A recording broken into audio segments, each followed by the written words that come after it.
ఆర్యవైశ్య సంఘం బాపులపాడు మండలంలో వరద ముంపుకు గురైన చుట్టుప్రక్కల గ్రామాల్లోని వరద బాధితులకు హనుమాన్ జంక్షన్లోని జిల్లా పరిషత్ హై స్కూల్లో ఏర్పాటు చేసిన శిబిరంలో ఓగిరాల, రంగయ్య, అప్పారావుపేట, రామన్నగూడెం గ్రామాలకు చెందిన 300 మందికి ప్రభుత్వం ఆశ్రయం కల్పించింది.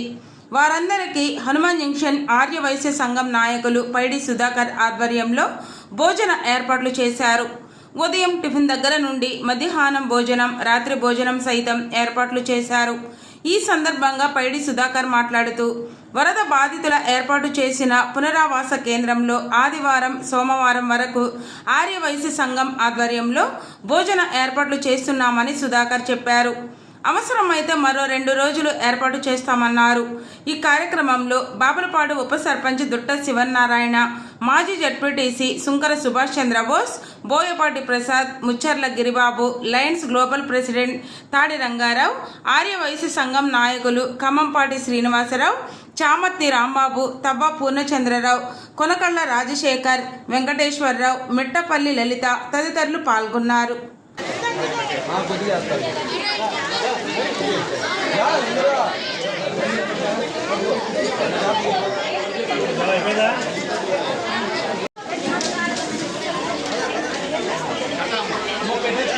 దారి బండి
గత వారం రోజుల నుండి కురుస్తున్న వర్షాలకు మన బాపులపాడు మండలంలో ఒక 5 గ్రామాలు ఇళ్ళని నీట మునిగిపోయి పాపం వాళ్ళకి ఆహారం లేక బాగా అవస్థపడుతుంటే 3 రోజుల నుండి మన హనుమాన్ జంక్షన్ బాపులపాడు స్కూల్లో 3 రోజుల నుండి వరద బాధితులకి అన్నదానం చేస్తున్నారు.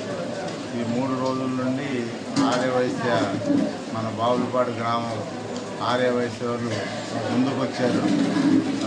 ఒకరోజు హనుమాన్ నగర్ బాబా గారు, 3 రోజులు హనుమాన్ బాపులపాడు ఆర్యవైశ్యులు అందరూ ముందుకు రావడం వలన మనం సీతారాంపురము ఎన్ని రోజులున్నా ఇక్కడ మనం ఈ రకంగా చేసి పాపం వాళ్ళని త్వరగా వెళ్ళాలని దేవుడిని కోరుకుంటూ ఒక దాత వచ్చి విజయవాడ నుండి బట్టలు కూడా దానం చేశారు. మన పాపం వాళ్ళు చాలా యాతన పడుతున్నారు. వాళ్ళు ఇక్కడ ఉంటున్నారే కానీ పాపం గేదెలు ఏమైపోయినాయి అని కూడా బాధపడుతున్నారు.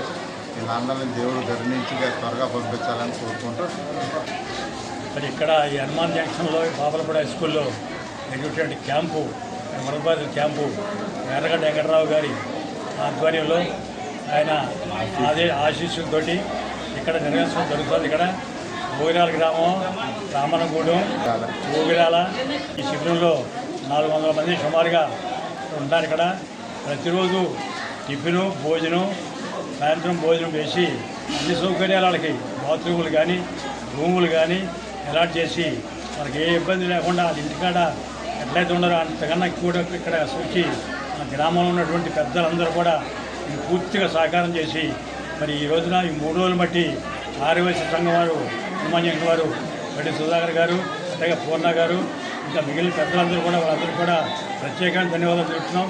ఈ 3 రోజులే కాదు, ఇంకో రోజు కూడా పెడతామని చెప్పేసి మరి మాట ఇచ్చారు సుధాకర్ గారు. మరి అటువంటి వాళ్ళకి నిజంగా కూడా దాతలు హనుమాన్ జయంతిలో కరువు లేరు. సద్వినియోగం చేసుకుంటే దాన్ని చక్కనటువంటి ఇట్లాంటి ఆపద వచ్చినప్పుడు మరి వాళ్ళు నిజంగా కూడా మరి అన్నీ కోల్పోయి సర్వం కోల్పోయి ఇక్కడికి వచ్చి ఉన్నారంటే మరి కొంతమంది దాతలు వచ్చి చీరలు బట్టలు అన్నీ కూడా అన్ని ఏర్పాటు చేసేవాళ్ళు. ఆశాజ్యోతి వాళ్ళు దుప్పట్లో వచ్చి పెట్టారు వాళ్ళు. మరి పారిశుద్ధ్యంగానే ఎక్కడ కూడా శుభ్రంగా పంచాయతీ వాళ్ళు పూర్తిగా దీన్ని సద్వినియోగం చేసి అక్కడే అట్లాగే మంచినీళ్ళ బాటిల్ కానీ మంచినీళ్ళు కూడా అన్నీ కూడా వస్తున్నాయి. అక్కడ ఇబ్బంది బాటిల్ కానీ ఇస్తున్నాం. మంచినీళ్ళు కూడా ఇటువంటి సౌకర్యం చేసుకుంటూ ఇక్కడ బాపులపాడులో ఈ క్యాంపుని చక్కనైనటువంటి సద్వినియోగం చేసుకుంటూ పెద్దల సహకారంతో ఈ కార్యక్రమాన్ని నిర్వహిస్తున్నాం. మరి వీళ్ళందరికీ కూడా త్వరగా గ్రామాలకి వర్షాలు తగ్గి వాళ్ళ ఇళ్ళకి తొందరగా త్వరగా వెళ్ళాలని చెప్పేసి మేము మనసారి కోరుకుంటూ వెంకటరావు గారికి మరి ఒకసారి ధన్యవాదాలు చెప్పి సెలవు కురుస్తున్న భారీ వర్షాలకు హనుమాన్ జంక్షన్లోని జడ్పీ హై స్కూల్లో పునరావాస కేంద్రం ఏర్పాటు చేయడం జరిగింది. ఈ పునరావాస కేంద్రంలో ఓగిరాల, రంగయ్యప్పారావుపేట, రామదంగూడెము, లింగాల తదితర గ్రామాల నుంచి 400 మంది దాకా పునరావాస కేంద్రానికి రావడం జరిగింది. దానికి మా అడవి సంఘం తరఫున 3 రోజుల నుంచి ఉదయం పూట టిఫిను, మధ్యాహ్నం భోజనం, సాయంత్రం భోజనం ఏర్పాటు చేయించడం జరిగింది. సాయంత్రం ఏర్పాటు చేయించడం జరిగింది. ఆదివాసులు ఇలాంటి దాతృత్వం ముందుంటారని మరొకసారి తెలియజేసుకుంటున్నాం. ఇంకేదైనా ఆపదలో ఉన్న ఆదివాసీ సంఘం ముందు ఉంటుందని మన గన్నవరం శాసనసభ్యులైన ఎర్రగడ్డ వెంకటరావు గారికి ఈ ఏర్పాట్లో ఆయన బాగా ఆదేశాల మేరకు. అందరికీ నమస్కారం. ఇలాంటి విపత్తులు వచ్చినప్పుడు మా ఆదివాసీ సంఘం తరఫున ఎప్పుడు ఎన్నిసార్లు వచ్చారు ఎన్నిసార్లు వచ్చేగల జాతృత్వం మాకుంది. మన ఎర్రగడ్డ వెంకటరావు గారి ఆదేశాల ప్రకారం ఇలా చేయడం మాకు బాగా ఆనందంగా ఉంది. ఈ పునరావాసానికి వచ్చిన వాళ్ళందరూ చాలా తొందరగా కోరుకొని ఎవరి ఇళ్ళకి వాళ్ళు వెళ్ళిపోవాలని మనసారా కోరుకుంటూ